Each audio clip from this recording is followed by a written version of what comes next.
ନମସ୍କାର ସାଙ୍ଗମାନେ, ମୁଁ ନାଗେଶ୍ୱର ମୟୂରଭଞ୍ଜର କରଞ୍ଜିଆରୁ।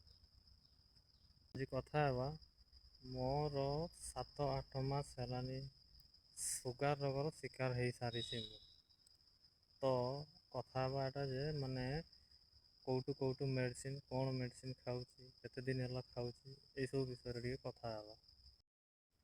ଗଭର୍ଣ୍ଣମେଣ୍ଟ ମେଡ଼ିସିନ ବି ଖାଇସାରିଲି, ପ୍ରାଇଭେଟରୁ ବି ଖାଇସାରିଲି। ଯେତିକି ଟଙ୍କା ମୁଁ ଇନକମ୍ କରୁଥିଲି ସେ ସବୁ ତକ ମୋ ଦେହରେ ହିଁ ସବୁ ସରେଇଦେଲି ସେ ମେଡ଼ିସିନ ଖର୍ଚ୍ଚରେ ହିଁ। ତାପରେ ମୋ ଭାଇ ଜଣେ ମୋତେ କହିଲା ଯେ ଆୟୁର୍ବେଦିକ ମେଡ଼ିସିନ ଥରେ ଟ୍ରାଏ କରୁନୁ। ତାପରେ ମୁଁ ବି ଭାବିଲି ହଁ ତ ସେଇଟା ବି ଟ୍ରାଏ କରିକି ଦେଖିବା କେମିତି ହେଉଛି। ବିଶ୍ୱାସ କରିବେ ନାହିଁ ସାଙ୍ଗମାନେ, 2-3ଟା ଜାଗାରୁ ଯାଇକି ମେଡ଼ିସିନ ଆଣିକି ଖାଇଲି। ଖାଇଲା ପରେ ବି ମୋତେ ତ ସେମିତି କିଛି ଲାଗୁନାହିଁ ଯେ କମିଲା ଭଳିଆ। କାହିଁକି ପୁଣି ଟ୍ରାଏ ତ କରିବାକୁ ପଡ଼ିବ। ତାପରେ ମୁଁ ଆଉ ଗୋଟେ ଜାଗାକୁ ଗଲି, ସେଇଠିକାର ମେଡ଼ିସିନଟା କ'ଣ କେମିତି କାମ ଦେବ କି ନ ଦେବ ସେଇଟା ଜାଣିବା ପାଇଁ। ଆମର ଗାଁ ପାଖରେ ଗୋଟେ 3-4 କିଲୋମିଟର ହେବ, ଶନିବାର ଦିନ ଗୋଟେ ହାଟ ହେବ। ଗତକାଲି 8 ଅଗଷ୍ଟ 2026 ସେଇଠି ଜଣେ ମଉସା ଦେଖା ହେଲେ, ଯିଏକି ଆୟୁର୍ବେଦିକ ଟାଇପ୍ର ମେଡ଼ିସିନ ସେଇଠି ବେପାର କରୁଥିଲେ। ତ ମୁଁ ଯାଇକି ତା ପାଖକୁ ଯାଇକି ସବୁ ପଚାରିଲି, ମଉସା ଆଉ କ'ଣ ସବୁ ମେଡ଼ିସିନ ଆଣିଛନ୍ତି, କେଉଁ ପ୍ରକାର ରୋଗର। ତାପରେ ସେ କହିଲା ସବୁ ପ୍ରକାରର ରୋଗର ଅଛି। ତ ମୁଁ ତାଙ୍କୁ କହିଲି ଯେ ନାଇଁ, ମୋର ସୁଗାର ଅଛି, ଏତିକି ସେତିକି ଦେଖାଉଛି, ଖାଇସାରିଲା ପରେ ହାଏ ଏଇଭଳିଆ ସବୁ କିଛି ତାକୁ କହିଲି। ତାପରେ ସେ ମୋତେ କହିଲା ଯେ ପୁଅ, ତୁମେ 6 ଦିନ ପାଇଁ ନେଇକି ଯାଅ, ଆଗରେ ଟ୍ରାଏ କର, ତାପରେ 15 ଦିନ ପର୍ଯ୍ୟନ୍ତ ଟ୍ରାଏ କର। ଯଦି ନ ଭଲ ହେଇଛି ତାହେଲେ କହିବ ମୋତେ। ମୁଁ ତାଙ୍କୁ କହିଲି ହଉ ଠିକ୍ ଅଛି, ଆପଣ ଯଦି ଏତେ ଗ୍ୟାରେଣ୍ଟି କରି କହୁଛନ୍ତି ତ ମୁଁ କହିଲି ଯେ ହଉ ଠିକ୍ ଅଛି, ଦିଅନ୍ତୁ। ମୁଁ ମାତ୍ର 6 ଦିନକାର ମେଡ଼ିସିନ ନେଇକି ପଳେଇ ଆସିଛି। ଆସନ୍ତା ଶନିବାର ପର୍ଯ୍ୟନ୍ତ ସେ 6 ଦିନର ଖାଇକି ଦେଖିବା କେତେ କମୁଛି କି ବଢ଼ୁଛି, ନା ଲୋକମାନେ ଖାଲି ଲୋକଙ୍କୁ ଠକୁଛନ୍ତି ସେଇଟା ତାହେଲେ ମୁଁ ସମସ୍ତଙ୍କୁ ଭିଡ଼ିଓ ମାଧ୍ୟମରେ ସମସ୍ତଙ୍କୁ କହିବି ଯେ ହଁ, ସେଇଠୁ ଏ ମେଡ଼ିସିନଟା ଆଣିଥିଲି, ଭଲ କାମ ଦେଉଛି। ନଚେତ୍ ମୋର ହିଁ ଭଲ ନ ହୁଏ ତାହେଲେ ମୁଁ ତାକୁ କାହିଁ ଲୋକଙ୍କୁ ଠକେଇତେ ଦେବି। ସେଥିଲାଗି ଭିଡ଼ିଓଟା କରୁଛି ଯେ ହଁ, ଯଦି ଭଲ ତ ଭଲ, ଯଦି ଭଲ ନ ହେଲା ମୁଁ ତାର ପର୍ଦା ବି ପାସ୍ କରିଦେବି। ମୋର ଭିଡ଼ିଓ ବନେଇବାର କାରଣ ହେଉଛି ଏଇଆ। ଏଠି ସେଠି ଯାଇକି ଏତେ ପଇସା ଖର୍ଚ୍ଚ କରିକି ଯେଉଁ ମେଡ଼ିସିନ ଗୁଡ଼ା ଆଣୁଛି, କିଛି କାମକୁ ଯଦି ନ ଦିଏ ତାହେଲେ କେମିତି? ପଇସାଟା ତ କେଉଁ ଗଛରେ ପଡ଼ିନି ଯେ ସେ ଯେଉଁଠି ପାରି ସେଇଠି ଲଗେଇଦେବ। ମେଡ଼ିସିନ ତ ମୁଁ ନେଇ ଆସିଛି, ତାପରେ ଏବେ ତାକୁ ଖାଇବ କିପରି, କେମିତି ଖାଇବା? ତ ସେଇଥିଲାଗି ବି ସିଏ ଆମକୁ ବତେଇ ଦେଇଛନ୍ତି ଏମିତି ଖାଇବ। ତ ଖାଇବା ପ୍ରୋସେସଟା ଚାଲ, ସେଇଟାକୁ ବି ମୁଁ ଦେଖେଇବି। ଆଉ କେଉଁ ଜିନିଷ ସହିତ ଖାଇବ, କେମିତି ଖାଇବ, ତାକୁ ମଧ୍ୟ ମୁଁ ଭିଡ଼ିଓ ମାଧ୍ୟମରେ ଆପଣଙ୍କୁ ଦେଖେଇବି। ଚାଲନ୍ତୁ। ତ ଚାଲ ମୁଁ ଆପଣମାନଙ୍କୁ ସମସ୍ତଙ୍କୁ ଦେଖେଇବି। ଏ ଆମର ହିଁ ବିଲ ପାଖରେ ସେ ଗଛଟା ଅଛି, ଦେଖିଦିଅନ୍ତୁ ପୁରା କେମିତି ଦେଖାଯାଉଛି ଆମ ଏରିଆ ଗଛ ଜମି। ଚାଲନ୍ତୁ ମୁଁ ଦେଖେଇବି ସେ ଜିନିଷଟା ଆମର।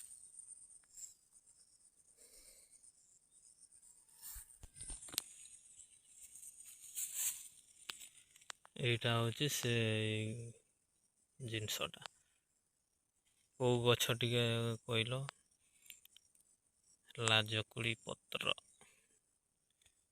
ଏ ଲାଜକୁଳି ଗଛଟାକୁ ନେଇଯିବା, ତାର ପତ୍ର କ'ଣ କେମିତି କରିବା ଆଗକୁ ଦେଖେଇବି, ଚାଲନ୍ତୁ।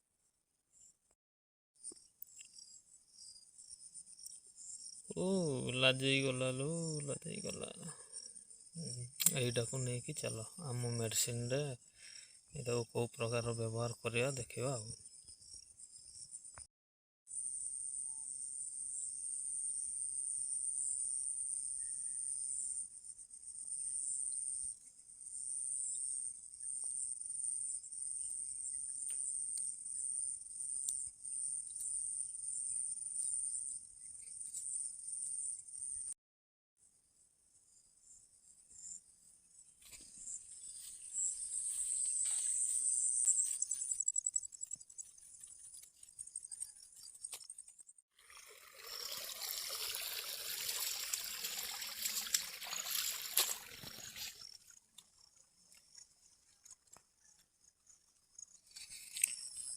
ଏଇଠି ଟିକେ ଧୋଇଦେବା ଏଟାକୁ ଭଲସେ।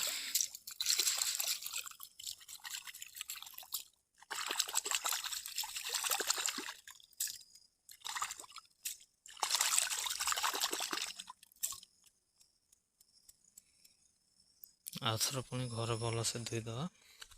ଚାଲ ଘରକୁ ଗଲା ପରେ ଦେଖେଇବି। ଏଠି ଦେଖିପାରୁଥିବେ ଚେକ୍ କରିବା ପାଇଁ ତା ମେସିନ୍ ନେଇକି ଆସିବି।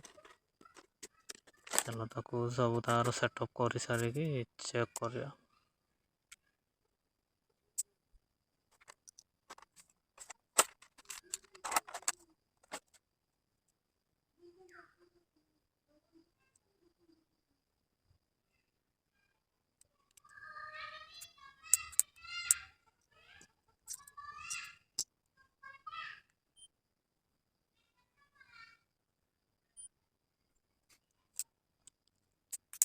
ଚାଲ ସବୁ ସେଟଅପ୍ ସରିଲା, ବର୍ତ୍ତମାନ ଚେକ୍ କରିବା।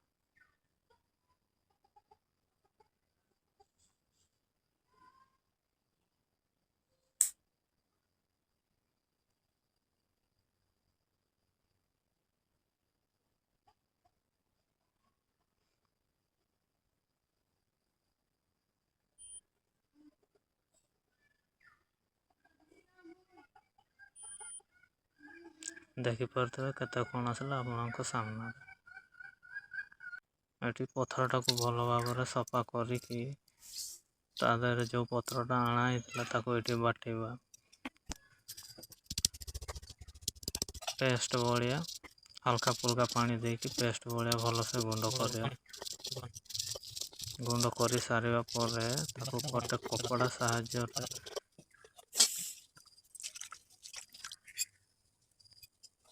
ଦେଖୁଥିବେ ଏଠି କପଡ଼ା ସାହାଯ୍ୟରେ ସେ ଯେତକ ସବୁ ବଟା ହେଇଛି ସେଇଟା କପଡ଼ା ଉପରେ ରଖିକି ତାକୁ ଚିପୁଡ଼ିକି ତାର ପତଳା ରସଟାକୁ ବାହାର କରିବା।